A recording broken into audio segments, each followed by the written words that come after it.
지난주에는 우리 신앙생활을 경주에 비유하면서 크게 보아서 두 가지 요소를 살펴봤습니다. 하나는 경주를 하기 위해 필요한 준비사항, 하나는 경주를 해나갈 때 우리가 지향해야 할 목표, 그렇습니다.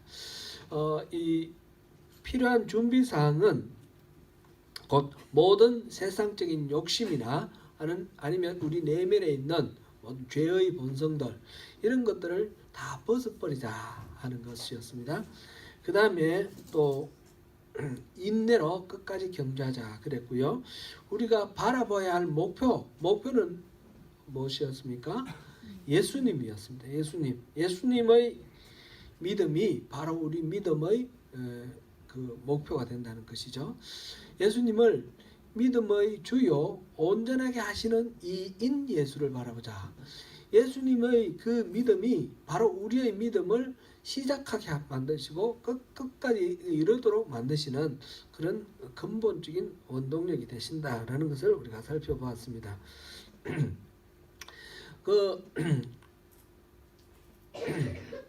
예수님의 삶은 어땠냐 이래 보면 철저히 하나님 중심의 삶이었습니다. 그렇죠?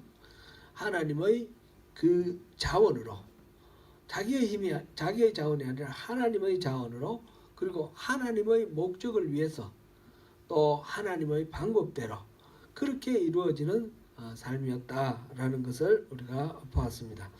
오늘은 이 경주하고 또 다른 차원에서 싸움이라는 비유를 통해서 계속해서 우리 신앙의 승리의 비결을 함께 살펴보도록 하겠습니다. 앞에서 본 그 경주나 오늘 우리가 살펴볼 이 싸움이나 결국 승리의 방식은 동일합니다. 그 경주에서 말한 바는 믿음의 주요 온전하게 하시는 이인 예수를 바라보자라는 것이 승리의 비결이었고요. 그 모든 장애들을 벗어버리기 위해서는 예수를 바라봐야 된다는 것이었습니다. 또 구체적으로 이 경주를 시작해 나가고 믿음의 싸움을 해나가는 과정 속에서 수많이 부딪히는 그 저항들을 견뎌내고 이겨내기 위해서 우리의 신앙이 흔들리지 않도록 굳건하게 이렇게 떠받들기 위해서는 우리가 무엇보다도 그 모든 핍박을 참으신 예수를 생각하자 하는 것이 오늘 본문에서 나오는 이야기입니다. 여기서 예수를 바라보자라는 말하고 예수를 생각하자라는 말은 결국은 같은 말입니다. 아까도 우리 찬양할 때 주를 바라보자 그랬는데 주를 바라보자는 게 어떤 거예요? 그냥 멍하게 이렇게 있는 건 아니잖아요. 그죠?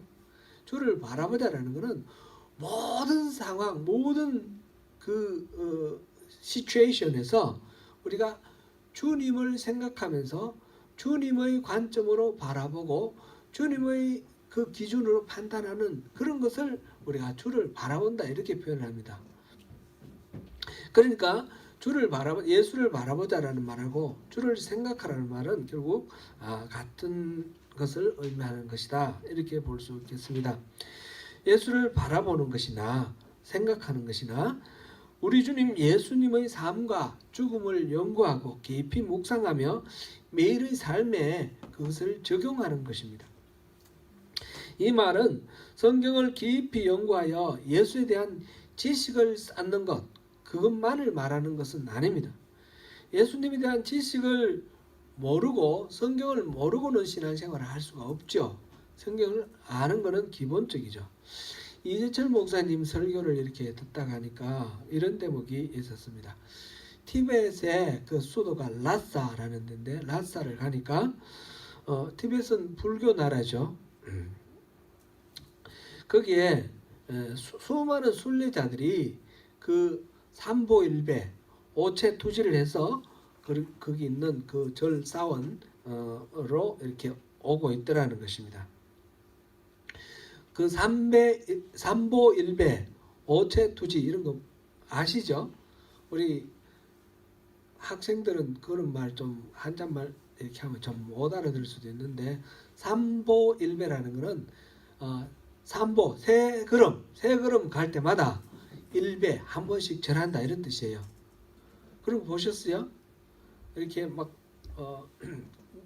요즘은 어떤 정치적인 이슈에서도 삼보 1배를 많이 합니다. 세 걸음 걸어가고 엎드려 절하고 또 일어나서 세 걸음 걸어가고 엎드려 절하고. 그러니까 가는 길은 굉장히 시간이 많이 걸리겠죠. 끊임없이 절하면서 걸어간다는 거죠. 이제 오체투지라는 말은 불교에서 절을 하는 그런 방법인데, 오체는 이마와 이 팔꿈치, 그다음 무릎 다섯 군데 말이에요. 다섯 군데가 땅에 닿는 것을 말해요. 그래서 오체가 땅에 던져지는 것. 그렇게 절을 할 때 그냥 이렇게 목례를 한다든지 90도를 숙여서 한다든지 그런 식의 절이 아니라 완전히 자기 몸을 그러니까 땅바닥에까지 낮추어서 그렇게 절을 하는 거죠. 부처를 그렇게 공경하는 것이고 어떤 대상을 그렇게 공경한다는 그런 의미로 그렇게 오체투지를 합니다.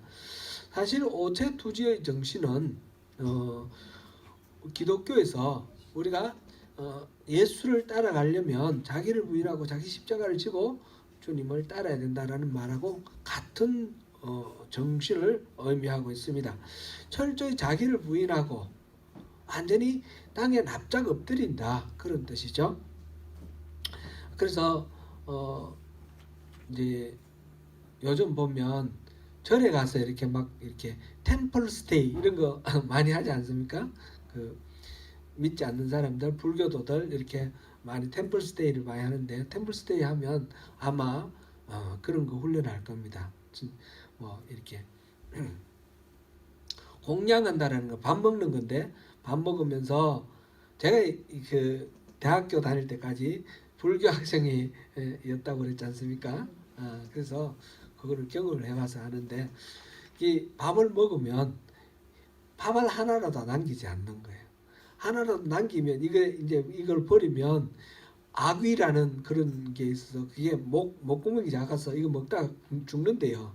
그래서 살생을 금하는 불교의 그 교리에서는 어떤 생명도 죽이면 안 되기 때문에, 그래서 밥을 다 먹고 물을 부어서 싹 씻어가지고 다 마십니다. 깨끗하게 해가지고 내놓는 거, 공양하는 거 훈련하고, 그 다음에 이 절하는 거를 배웁니다. 절하는 거 그래서 108배, 3000배 이렇게 하는데 108번 절하려면 고 굉장히 몸이 힘들고 피곤하겠죠. 그리고 건강에 좋다는 거예요. 그래서 막 그렇게 합니다. 제가 이제 생각해 보니까 그때 3000배를 하려고 저녁에 9시부터 시작해서 새벽 4시에 이제 예불을 하는데, 그 새벽 4시가 되기 전에 3시 30분까지 그렇게 했는데 몇 배 정도 했을 것 같아요? 3000배를 목표로 했는데 1080배를 했습니다. 108배의 10배 1080배를 했는데 너무너무 피곤해서 서있지도 못하겠더라고요. 일어서지도 못하겠고, 하여튼 그런 기억이 있습니다. 왜 그렇게 합니까? 그렇게 정성을 다해서, 말하자면 자기를 철저히 내리고 정성을 다해서 그 부처에게 자기를 이제 헌신하는 그런 표시이죠. 아무튼 그렇게 삼보일배, 그 다음에 오체투지 해가지고 그 라싸 거리를 이렇게 지나가면 거기에 큰 궁전이 있어요. 궁궐이 사원이에요. 절이에요. 포탈라 사원이라고. 그 티벳이 이제 불교 나라라서 그 나라의 가장 높은 사람이 뭐죠? 갑자기 생각이 안 나. 달라이라마, 그죠? 달라이라마가 다스리는 거예요. 나라를 다스리는데, 달라이라마가 있는 그 절이 바로 궁전이에요. 궁전. 지금은 중국이 이 티벳을 정복을 하고 이 달라이라마가 망명 정부를 인도에다가 이렇게 세워서 인도에 달라이라마가 있죠. 그러니까 그 라사의 포탈라 궁은 지금 달라이라마는 없습니다. 그런데 지금도 절이니까 사람들이 수많은 사람들이 그렇게 오는 거예요. 순례를 하기 위해서 오는 거예요. 근데 달라이라마가 있는 그 망명 정부가 있는 인도에도 그렇고 지금 그 라사에 있는 포탈라궁에도 그렇고 가면 다른 통들이 있어요. 다른 통들이 이렇게 세워져 있는데 거기 가서 그 통을 하나 돌리면 이거 하나 돌리면 금강경을 다 외우는 거고 저쪽 하나 더 돌리면 천수경을 다 외우는 거고 이런 식으로 통 하나 돌리면 성경 하나, 불경 하나를 다 읽는 거라는 거 그렇게 간주해줘요. 그래서 통을 돌리는 거예요. 통돌이 하는 거예요. 통돌이. 멀리서 그렇게 여러 달 동안 여러 해 동안 그렇게 걷고 걸어서 그들의 성지에 가서 통을 하나 돌리면 그러면 진리를 깨닫고 그리고 이제 말하자면 영혼의 평안을 얻는다는 거죠. 그런 식으로 한다는데 말이 되는 것 같습니까? 말이 안 되는 것 같죠. 기본적으로 티베트 불교는 밀교라 그래가지고 다른 불교는 불경을 읽어서 진리를 터득하는데 티베트 불교는 읽을 필요는 없다는 거예요. 깨닫게 해준다는 거예요. 통을 돌리면. 어떤 분이 성경을 이렇게 읽으니까 잘 공부가 잘 안 되고 그래서 이제 지혜를 얻고 성경 말씀을 깊이 이제 좀 이해를 하기 위해서 맨날 잘 때 성경을 배고 잔대요. 그러면 이 성경 내용이 우리한테 들어옵니까? 머리에 들어옵니까? 안 되겠죠. 성경을 잘 읽고 성경 내용을 충분히 알아서 거기에 나오는 하나의 뜻을 알고 신앙생활을 하는 것은 반드시 필요합니다. 그렇지 않고 성경 내용도 모르고 그냥 교회 다니는 것은 이 티베트 불교에서 이 통을 한 바퀴 돌리고 그 다음에 불경을 다 알았다 이렇게 말하는 거나 비슷하지 않습니까? 그래서 성경 공부를 해야 되는 것입니다. 우리 성경을 그냥 읽어서는 또한 성경 내용을 다 알 수는 없습니다. 아무리 읽어도 이게 잘 이해가 안 됩니다. 예수님 당시 바리새인들도 성경을 열심히 연구를 하고 달달 외웠는데 예수님께서 그들에게 말하기를 성경 내용을 모른다 그러고 성경을 믿지 않는다 그랬습니다. 바리새인들에게 당신들 왜 성경 말씀을 믿지 않습니까? 그러면 그들이 뭐라고 말했을까요? 말도 안 되는 소리다. 우리가 왜 안 믿냐? 그랬겠죠. 왜 성경을 모른다 그랬을까요? 그런데 예수님의 기준, 하나님의 기준에서는 그들은 모르는 거예요. 모르고 믿지도 않는 거예요. 요한복음 5장 46절에서 47절 읽어보겠습니다. 모세를 믿었더라면 또 나를 믿었으리니 이는 그가 내게 대하여 기록하였습니다. 그러나 그의 글도 믿지 아니하거든 어찌 내 말을 믿겠느냐 하시니라. 아멘. 모세의 글은 무엇을 말하는 것일까요? 모세 오경 성경을 말하는 것입니다. 바리새인들은 성경을 달달 외우는 사람들이고 율법에 아주 빠삭한 사람들입니다. 그런데 예수님께서 말씀하시기를 모세의 글도 믿지 않는다 그러십니다. 사실은 모른다라는 말씀도 있었고요. 이렇게 자신들은 다 안다고 생각했는데 하나님 예수님께서는 모른다라고 믿지 않는다고 평가하셨고 결국은 성경에서 기록한 그 내용 구약성경 이때는 구약성경입니다. 구약성경에서 기록한 모든 것들의 초점은 오실 메시아 예수 그리스도에 대한 이야기입니다. 그들은 그걸 몰랐기 때문에 예수님이 오셨을 때 예수님을 잡아 죽였습니다. 이 성경 말씀을 제대로 이해를 했다면 그런 일을 할 수가 없겠죠. 그러니까 성경을 잘 읽고 연구를 하고 알아야 되는데 그냥 그 성경만 읽고 연구해서를 알 수는 없다라는 것도 또한 우리가 기억해야 됩니다. 그래서 성경을 잘 이해하기 위해서는 또한 성령의 도우심이 필요합니다. 성령의 도우심이 반드시 필요하다 하는 것을 우리가 생각해야 되겠습니다.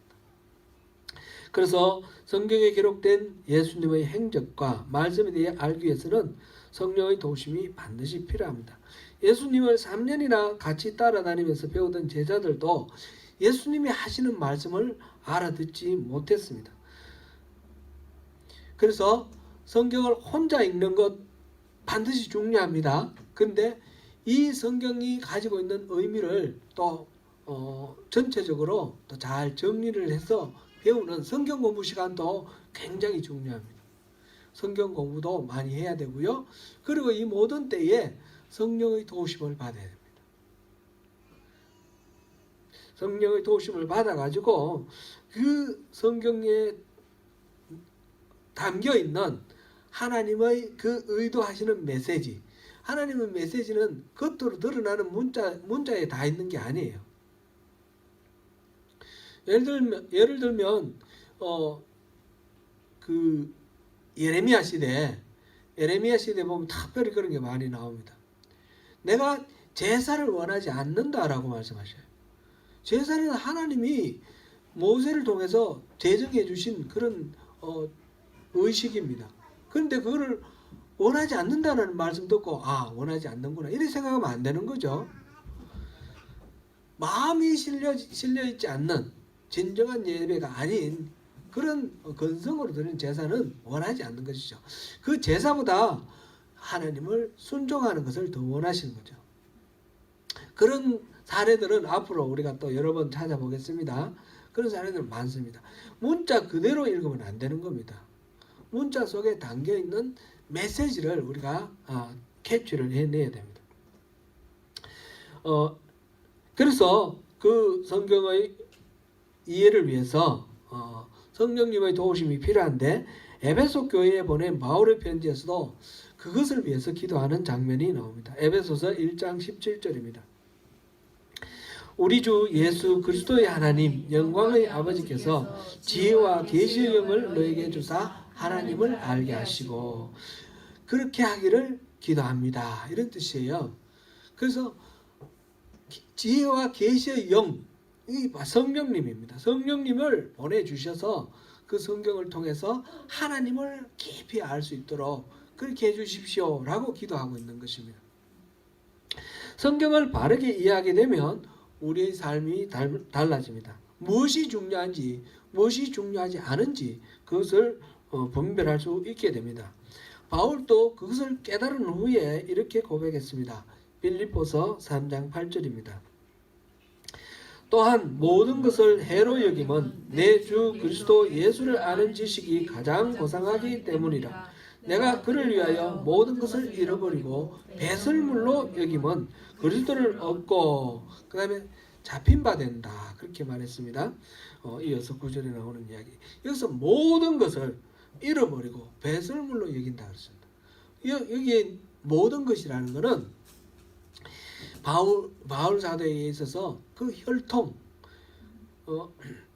바리새파고 낳은 지 8일 만에 할례받았고 또 왕족인 베냐민 지파다 이런 혈통의 자부심 그리고 그 학문적인 그런 어떤 배경 가말라엘 지파 가말라엘 문화에서 그 수학한 아주 엘리트다.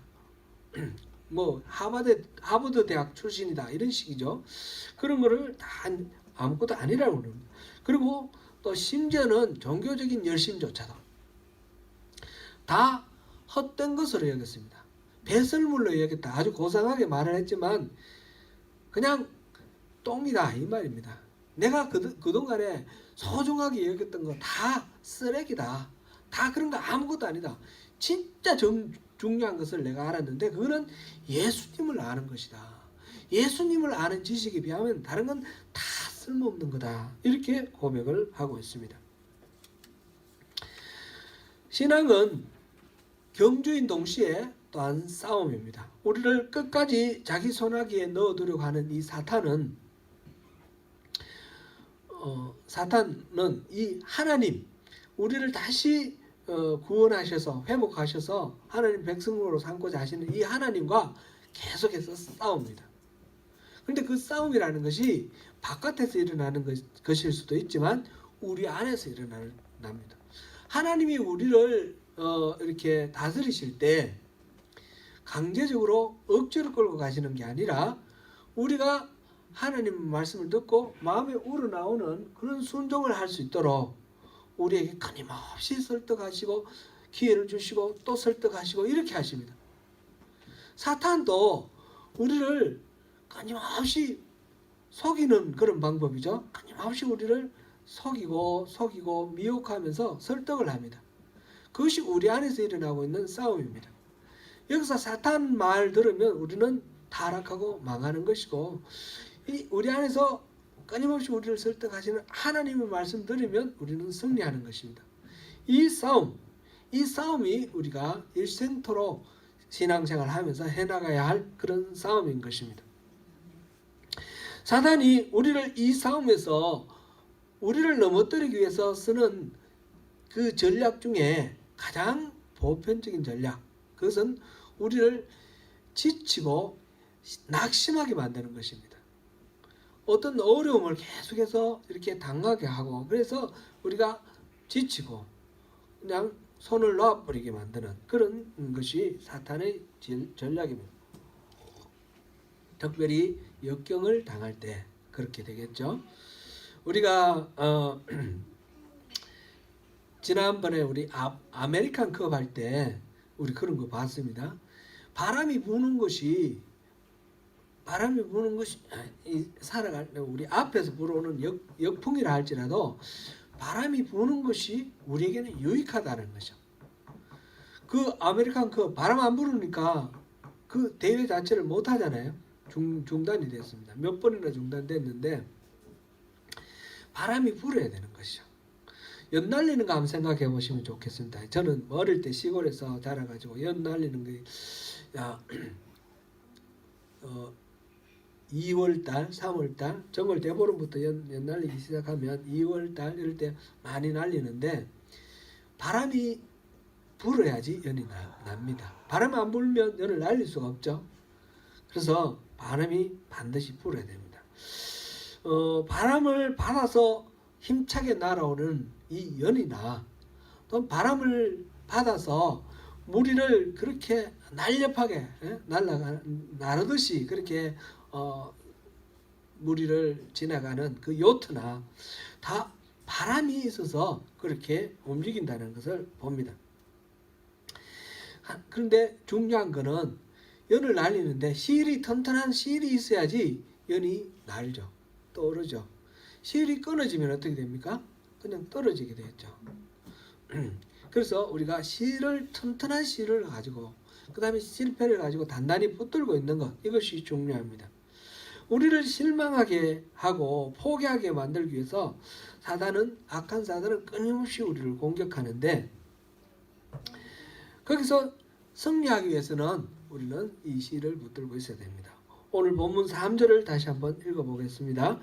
너희가 피곤하여 낙심하지 않기 위하여 죄인들이 이같이 자기에게 거역한 일을 참으신 일을 생각하라.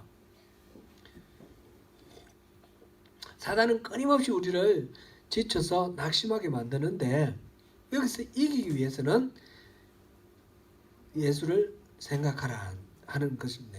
그런 내용입니다. 그런데 예수님에 대해서 설명하기를 죄인들이 이같이 자기를 거역하는 것을 참으시니 이렇게 표현을 했습니다. 수많은 죄인들이 예수님을 끊임없이 거역했습니다. 끊임없이 저항하고 도전하고 예수님을 넘어뜨리게 이렇게 했습니다. 그런데 그 모든 과정을 참으셨던 그 예수님을 우리가 생각하면서 우리 앞에 놓여지는 여러 가지 도전들을 우리가 이기라, 그런 말씀이죠. 주님은 말과 행동을 통해서 끊임없이 반대를 당하셨습니다. 무한한 은혜와 사랑으로 돌봐 주셨던 그 사람들로부터도 반대를 당하고 거역을 당했습니다. 탄생부터 여관에서 방 하나 준비되어 있지 않은 가운데 말구유에 누일 정도로 철저히 거절당하신 그런 모습으로 세상에 오셨습니다. 헤롯은 죽이려 하였고 부모는 할 수 없이 애굽으로 피신을 하여 겨우 연명을 하였습니다. 어린 시절 이야기는 기록이 없지만 가난한 목수의 아들로 아주 낮은 모습으로 자라셨습니다. 공생애가 시작된 후부터 고난은 본격적으로 시작되었습니다. 백성을 속이는 자라, 거짓말쟁이라, 그런 모함도 받았습니다. 요한복음 7장 12절입니다. 사람들은 그분을 백성을 미혹하는 자라고 그렇게 고소를 해서 빌라도에게 끌고 갔습니다. 누가복음 23장 14절 말씀입니다. 그의 가르침을 반대하기도 하고 인격을 모독하기도 하였습니다. 세리와 죄인의 친구라고 비난하였고 15장 2절 말씀이고요. 안식일을 범하였다고 하면서 율법을 어기는 자라고 정죄하기도 하였습니다. 마가복음 3장 2절 말씀입니다. 귀신을 쫓아내었더니 귀신의 두목이라고 모함을 하기도 하였습니다. 마태복음 12장 24절 말씀입니다. 술을 좋아하고 포도주를 즐기는 사람이다. 그런 이야기도 들었습니다. 그분은 거룩하신 하나님으로서 인간의 육신을 입고 이 땅에 오셔서 죄 없으시지만 사람들은 그분의 모든 면에서 반대를 하고 시비를 걸고 거역하고 모욕을 하였습니다. 죄인들이 이같이 자기에게 거역하였습니다. 그런데 그분은 그 일들을 다 참으셨습니다. 침뱉음을 당하기도 하였고 또 뺨을 맞기도 하였습니다. 채찍질을 당하기도 하였습니다. 홍포를 입혀서 조롱을 당하기도 하고 가시로 왕관을 만들어 억지로 머리에 씌우기도 하였습니다. 그리고 파렴치범 취급을 해서 강도들 사이에 그렇게 십자가에 못 박혔습니다. 그들이 그렇게 조롱하고 모욕할 때에 예수님이 그들을 모르시는 것도 아니었습니다. 그들의 마음속의 의도까지 하나하나 다 아셨습니다. 그런데 그 모든 것을 다 참아내셨습니다. 히브리서 기자는 우리가 낙심될 때, 우리가 살아가면서 이런 어려움이 있고 이런 인간적인 모욕을 당하거나 오해를 당하거나 억울한 일을 당할 때조차도 그 예수님을 생각하라 하셨습니다. 히브리서 기자는 이 글을 읽는 독자들에게 그들이 고난을 받았지만 그 정도에서 끝날 것은 아니라 하였습니다. 본문 4절을 보시겠습니다. 너희가 죄와 싸우되 아직 피 흘리기까지는 대항하지 아니하고. 우리가 맞서는 상대, 끊임없이 우리를 지쳐 포기하게 하려는 상대는 죄입니다. 사탄입니다. 이 싸움에서 피 흘리기까지 싸울 수도 있다는 것입니다. 피 흘린다는 것은 죽는 것을 말합니다. 순교를 말합니다. 이 히브리서 기자가 너희가 싸우되 아직 피 흘리기까지 대항하지 아니하였다. 이 말은 우리가 견뎌내야 할 일 중에는 피 흘리고 죽는 것조차 통과해야 할 것이라는 말입니다. 죽으면 뭐합니까? 열심히 사는데 죽으면 패배 아닙니까? 그거로 끝장 아닙니까? 그렇지 않습니다. 죽는 것은 사실은 아무것도 아닙니다. 예수님은 부활하셨습니다. 죽음의 세력을 이기셨습니다. 정복하셨습니다. 그래서 우리에게 부활의 길을 열어놓으셨습니다. 그래서 죽음은 새로운 인생의 시작일 뿐입니다. 아기가 태중에서 10달을 살고 이제 엄마 태로부터 모든 걸 공급받던 그 삶을 청산하고 세상에 나오게 될 때 어떻게 보면 그 인생 끝나는 것 같습니다. 끝나는 것입니까? 아니죠. 이 바깥의 세상은 그 태중의 세상과는 전혀 다른 그런 더 풍성하고 자유로운 그런 세상입니다. 우리가 이 생을 살다가 죽게 되면 이제 완전히 다 끝난 것 같은데 그렇지 않습니다. 하나님 품에서 누리는 영원한 생명은 이 세상의 삶과 비교할 수 없이 자유롭고 풍성한 그런 삶이 되는 것입니다. 그래서 우리는 죽음에 대해서 두려워하지만 그 모든 것들을 다 아는 하나님의 관점에서 죽음은 우리에게 두려울 상대가 아닌 것이죠. 그러므로 그리스도인에게 있어서 죽음은 마다할 것이나 두려워할 것은 아닙니다. 그러면 히브리서 기자가 정작 경계하는 것은 무엇입니까? 히브리서 기자가 가장 우리에게 피하기를 원하시는 그런 내용은 무엇입니까? 그것은 바로 지쳐서 낭망하는 것입니다. 낙심하는 것은 죽음보다 더 무서운 것입니다. 그래서 예수님도 낙심하지 말고 기도하라고 우리에게 가르치셨습니다. 누가복음 18장 1절 같이 보겠습니다. 예수께서 그들에게 항상 기도하고 낙심하지 말아야 할 것을 비유로 말씀하여. 아멘. 왜냐하면 낙심한다라는 말은 하나님에 대한 우리의 신뢰를 거둔다는 말이 됩니다. 예수님께서는 우리에게 주님을 따르는 일을 위해서 앉아서 비용을 계산해 보라 하셨습니다. 주님의 제자가 되려면 따져보고 그 비용이 어떤지 보고 그 다음에 이 투입과 산출이라고 그러죠. 이 비용을 계산해 보고 그 하나님 나라의 그 무한한 영광 그걸 생각하고 이 십자가 복음을 우리가 영광으로 받아들이며 주님의 그 놀라우신 그 영광에 우리 같이 참여하자 그렇게 말씀하셨습니다. 그 일을 위해서 많은 세대의 여러 사람들의 순교를 하나님은 예비해 놓으신 것입니다.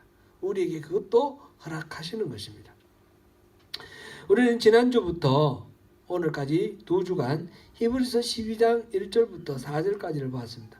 우리의 신앙생활을 경주와 싸움으로 비유하였습니다. 여기서 이기는 비결은 앞에서도 언급하였듯이 동일합니다. 예수를 바라보는 것과 예수를 생각하는 것입니다. 예수님이 지상의 삶을 사시는 동안 자기를 비우시고 겸손하게 인간으로 사시면서 십자가에 죽기까지 복종하셨습니다. 그 모든 과정에서 예수님은 철저히 하나님 중심으로 살았습니다. 하나님의 자원으로, 하나님의 목적으로, 하나님의 방법대로. 우리 또한 예수를 바라보자, 예수를 생각하라 라는 말씀은 바로 그렇게 하나님의 자원으로 하나님의 목적을 위해서 하나님 방식대로 살라는 그런 말씀입니다. 해바라기를 생각해 보십시오. 해바라기는 아무것도 하지 않습니다. 그냥 해만 바라보고 있습니다. 동쪽에서 떴을 때는 동쪽을 향하여, 그 다음에 해가 가는 방향으로 그 해바라기는 해를 바라봅니다. 그래서 그런 결과가 해바라기 씨앗이 그 해바라기 얼굴 가득히 풍성하게 든든하게 열리는 것입니다. 김기석 목사님의 설교를 듣는 가운데 이런 말씀이 있었습니다.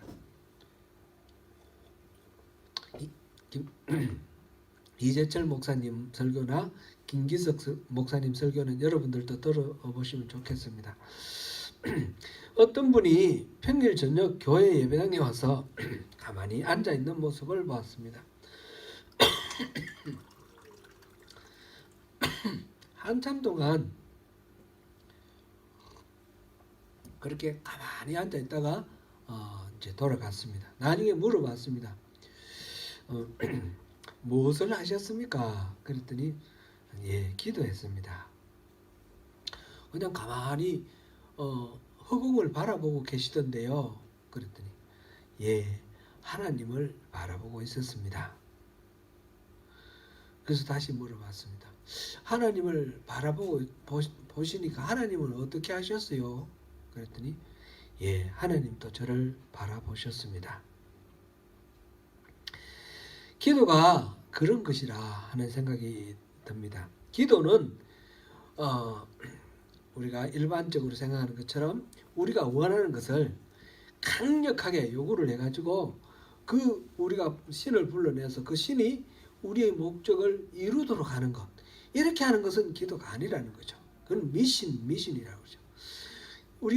우리의 기도는 하나님과 우리의 대화이고 상호관계인 것입니다. 그래서 어떤 사람은 이걸 기도를 호흡이라고 그러는데, 기도하지 않으면 죽는다는 말과 마찬가지입니다. 우리가 하나님과 이런 대화, 호흡을 하지 않으면 하나님과의 관계가 끊어지는 것이죠. 아무런 의미가 없어지는 것이죠. 끊임없이 대화를 하는데, 이거는 우리가 필요한 것을 말할 때도 있고, 어린아이가 엄마한테 끊임없이 이게 필요한 것들을 얘기하는 것처럼 달라고 요구하고 그렇게 요구할 수도 있어요. 그런데 어린아이가 자라면서 나중에는 부모를 필요한 것이 무엇인지 물어보고 부모의 필요를 채워주는 그런 삶을 살지 않습니까? 우리 신앙도 마찬가지죠. 그렇게 주고받는 대화 속에서 서로의 필요를 채워나가면서 그렇게 교제를 하는 것이 바로 기도이고 그것이 신앙이라는 것입니다. 우리가 하나님을 바라보는 것, 하나님이 우리를 바라보는 것, 그것이 우리 기도입니다. 서서 기도하든지 앉아서 기도하든지 눈을 뜨고 기도하든지 눈을 감고 기도하든지 그런 동작의 문제가 아닙니다. 오체투지하는 것처럼 그렇게 하든지 아니면 가만히 앉아있던 정작 중요한 것은 그런 동작이 아니라 우리의 내면이 어디를 향하고 있는가, 우리가 어떤 자세로 주님을 바라보고 있는가 하는 것입니다. 지지난주에 우리 믿음의 법칙을 살펴보았습니다. 믿음의 법칙 우리가 그때 본 거 기억나십니까? 하나님을 아는 만큼 하나님을 믿는다 그랬습니다. 그렇죠? 하나님을 믿는 만큼 하나님의 영광을 경험한다 그랬습니다. 다시 한번 해볼까요? 우리 같이 하나님을 아는 만큼 하나님을 믿는다. 제가 한번 먼저 하고 한번 따라 한번 해보십시오. 이게 참 어렵습니다. 그래서 맞추기가 어려우니까 그렇게 한번 해보겠습니다. 하나님을 아는 만큼 하나님을 믿는다. 하나님을 아는 만큼 하나님을 믿는다. 하나님을 믿는 만큼 하나님의 영광을 볼 수 있다. 하나님을 믿는 만큼 하나님의 영광을 볼 수 있다. 하나님의 영광을 본다라는 것은 하나님이 살아계시고 역사하시는 것을 우리가 경험하면서 하나님께 영광을 돌리게 되는 그런 상황입니다. 우리의 소원이 성취되고 이 땅에서 안락한 삶을 살게 된다 이런 뜻은 아닙니다. 바울 사도는 예루살렘으로 돌아가는 길에 에베소 장로들을 만나서 그들에게 마지막 작별 인사를 하면서 이렇게 말했습니다. 사도행전 20장 22절에서 24절 말씀 같이 한번 보시겠습니다. 보라, 이제 나는 성령에 매여 예루살렘으로 가는데 거기서 무슨 일을 당하는지 알지 못하노라. 오직 성령이 각 성에서 내게 증언하여 결박과 환난이 나를 기다린다 하시나 내가 달려갈 길과 주 예수께 받은 사명 곧 하나님의 은혜의 복음을 증언하는 일을 마치려 하면은 나의 생명조차 조금도 귀한 것으로 여기지 아니하노라. 아멘. 그 길로 예루살렘을 가다가 가이사랴에 이르렀을 때 빌립의 집에서 빌립의 네 딸, 예언하는 네 딸과 선지자 아가보가 있었습니다. 그들이 이 바울을 붙듭니다. 예루살렘으로 올라가면 틀림없이 붙잡혀서 큰 고난을 당할 것이다. 그랬을 때 바울 사도는 또 이렇게 말합니다. 사도행전 2장 21장 13절입니다. 바울이 대답하되 여러분이 어찌하여 울어 내 마음을 상하게 하느냐. 나는 주 예수의 이름을 위하여 결박당할 뿐 아니라 예루살렘에서 죽을 것도 각오하였노라 하니. 끝내 바울 사도는 하나님의 은혜로 예루살렘에서 체포되어 가지고 감옥 생활하다가 로마로 가서 로마에서 복음을 전하고자 하는 그 하나님의 그 계획을 이루는 그런 하나님의 일을 감당하는 영광을 누렸습니다. 사랑하는 성도 여러분, 능력 있는 신앙을 사모하십니까? 아멘. 아멘. 믿음의 주요 온전하게 하시느니 우리 주님 예수를 바라봅시다. 우리의 삶에서 어려움이 있으십니까? 죄인들의 거역을 참으신 우리 주님 예수를 생각합시다. 그것이 신앙입니다. 오늘도 온전히 주님이 내 안에, 내가 주님 안에 거하는 그런 삶으로 나를 통해 주님이 비춰질 수 있도록, 나를 통해서 주님이 일하실 수 있도록 주님을 바라보며 주님을 묵상하며 살아가시는 가운데 승리하시는 저와 여러분이 되시기를 축원합니다.